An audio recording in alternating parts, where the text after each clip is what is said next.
yang terjadi di elit politik nasional itu tidak seperti, sama sekali tidak seperti yang Anda baca di koran atau Anda dengarkan di televisi, gitu ya. Satu. Nomor dua, apakah presiden berkuasa? Tidak. Apakah Megawati berkuasa? Tidak. Apakah anak-anaknya Megawati berkuasa? Akan semakin tidak. Ya. Terus siapakah yang berkuasa? Itu. Yang berkuasa tidak pernah muncul di media massa. Jadi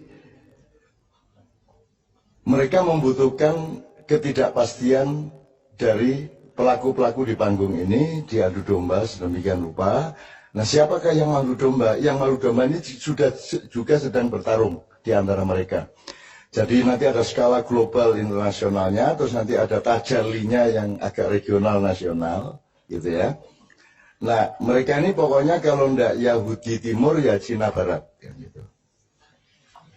Kira seperti itu. Nanti timelinenya adalah 5 tahun kemudian 10 tahun ini kita mengalami pertaruhan. Indonesia akan dimik-dimik kembali bangkit menggeliat atau akan hancur sama sekali dan menjadi bangsa jongos total tahun 2024.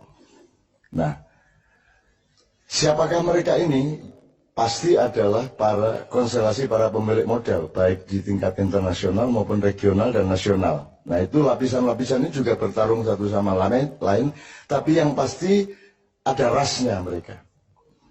Yang paling bermain adalah orang-orang yang sudah datang ke Nusantara sejak abad ke-13, tetapi sampai hari ini mereka berposisi masih tamu secara kultural di Indonesia. Lagi engko jajal diskusi nang warung-warung, kok isih dayoh maksudnya piye gitu ya. Ya. Jadi ada orang yang sudah kerja dan kaya raya di sini, tapi dalam hatinya masyarakat Indonesia mereka masih tamu, jadi belum pantas jadi gubernur sebenarnya. Lu kok guyu gitu? Misalnya, padahal dialah yang nanti akan diangkat untuk sampai ke puncak oleh konspirasi itu. Karena nanti yang diciptakan adalah sistem-sistem yang menguntungkan roti dan keranjang-keranjang mereka bekerja sama dengan konstelasi internasional.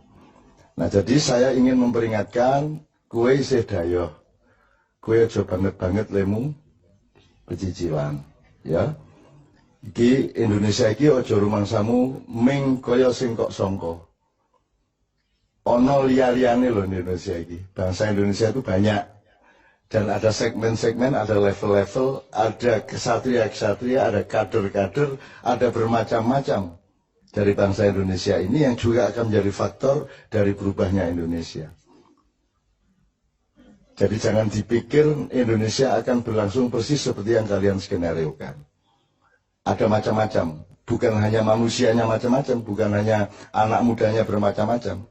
Ada arus yang menuju masa silam dan kematian, dan ada arus yang sedang bangkit pelan-pelan menjadi manusia kader Nusantara yang baru. Yang semakin banyak jumlahnya di mana-mana, dan usia mereka 10 tahun lagi adalah usia pemimpin di tingkat-tingkat yang bermacam-macam.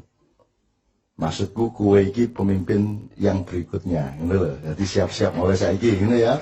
Oke. Muhtasib wis ben khusus dhewe ngono. Karena dia punya kesibukan sendiri yang sifatnya kosmis ya, dia kosmis. Pokoknya dia hubungannya sama Tuhan, konflik tiap hari sama Tuhan. Dia karepmu kowe iki, nah gitu lagi gitu. Itu urusan, itu kan salah satu hiasan Indonesia sehingga disukai para malaikat karena ada kaumul muhtasibin gitu kan. Oke. Oke ya, jadi singkat kata begini. Anda jangan benci Jokowi, jangan benci Mega, jangan benci siapapun yang seakan-akan sedang berkuasa. Anda harus merasa kasihan kepada mereka. Dan doakanlah Jokowi yang terus-menerus mendapat tekanan. Anda tahu kan kalau SBY itu kan selalu ragu. Kalau yang sekarang ini tidak ngerti apa yang diragukan atau apa yang ditegasi. Itu.